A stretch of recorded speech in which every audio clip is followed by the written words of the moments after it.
देखा पीएफआई कितनी बड़ी साजिश कर रही थी देश के खिलाफ। क्या साजिश?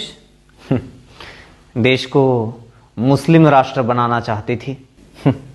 पीएफआई मुस्लिम राष्ट्र बनाना चाहती है, तुम लोग हिंदू राष्ट्र बनाना चाहते हो। साजिश तो तुम दोनों देश के साथ कर रहे हो।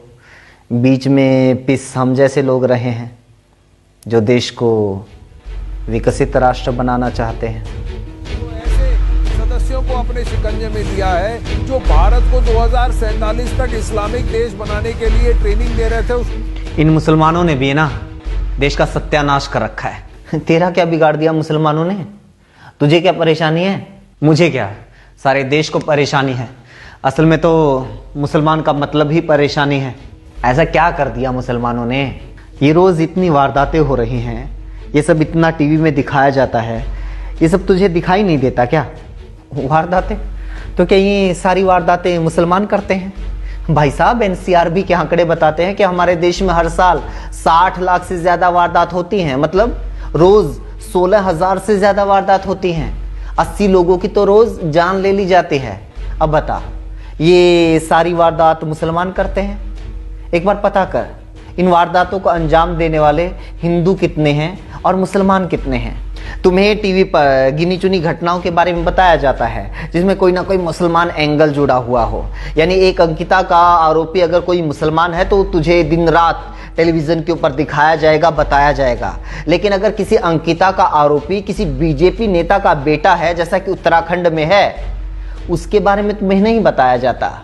सरकारी आंकड़े बताते हैं कि आज की तारीख में हमारे देश में लगभग 5 लाख कैदी जेलों में बंद हैं। उसमें से 3.25 लाख हिंदू हैं। 85,000 के आसपास लगभग 18% मुसलमान हैं। फिर बाकी धर्मों के लोग हैं।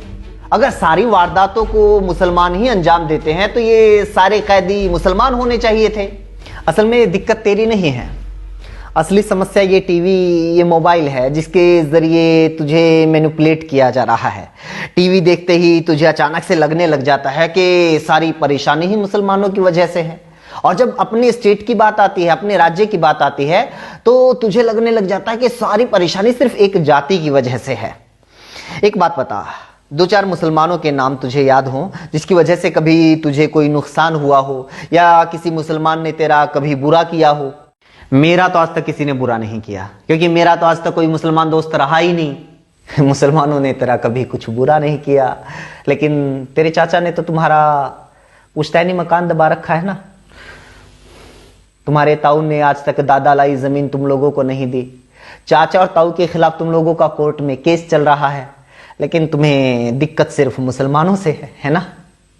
तू ही तो कहता रहता है कि चाचा तुम्हारे बड़े बेईमान हैं, ताऊ तुम्हारा धोखेबाज है, बुआ में एटीट्यूड बहुत ज्यादा है, मामी में एरोगेंस बहुत ज्यादा है, बड़ा भाई बात नहीं सुनता, छोटा भाई बात नहीं मानता, चाचा का लड़का नशेड़ी हो गया, ताऊ का लड़का लड़की छेड़ते हुए पकड़ा गया, फूफा ने उधार लेकर पैसे वापिस नहीं दिए और दोस्तों ने कभी जरूरत पड़ने पर उधार नहीं दिया। अब बता, इन तमाम लोगों में कितने मुसलमान हैं? ये तो सारे तेरे अपने लोग हैं ना, तेरे अपने धर्म, अपनी जाति के लोग हैं। लेकिन फिर भी तुझे परेशानी तो मुसलमानों से है। पता है क्यों? क्योंकि टीवी, मोबाइल, फेसबुक, व्हाट्सएप के जरिए और जिस पार्टी का तू अंधभक्त बना हुआ है ना, उसके नेताओं के जरिए 24 घंटे तेरे दिमाग में बस यही डाला जा रहा है ताकि असली परेशानी, असली समस्या का तुझे एहसास हो ही ना पाए। क्योंकि रोज तेरे जहन में ये जहर नहीं बोया जाएगा तो तुझे पता लग जाएगा कि तुझे परेशानी मुसलमानों से नहीं है।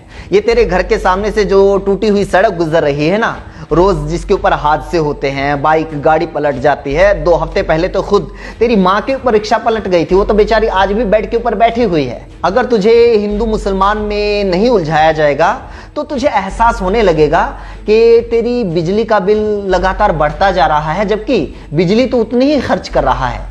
बच्चों के स्कूल की फीस, कोचिंग का खर्च, किताबों के रेट, रसोई का budget, gas cylinder, petrol diesel, चाय, आटा, दाल, नमक, मिर्च, मसाला सब महंगा होता जा रहा है। यहां तक कि अपनी ही बैंक के एटीएम से अपने ही पैसे निकलवाने के लिए तुझे पैसे देने पड़ रहे हैं ताकि मेहुल चोकसी, नीरव मोदी और विजय माल्या के घोटालों से हुए बैंकों के नुकसान की भरपाई तुझसे की जा सके।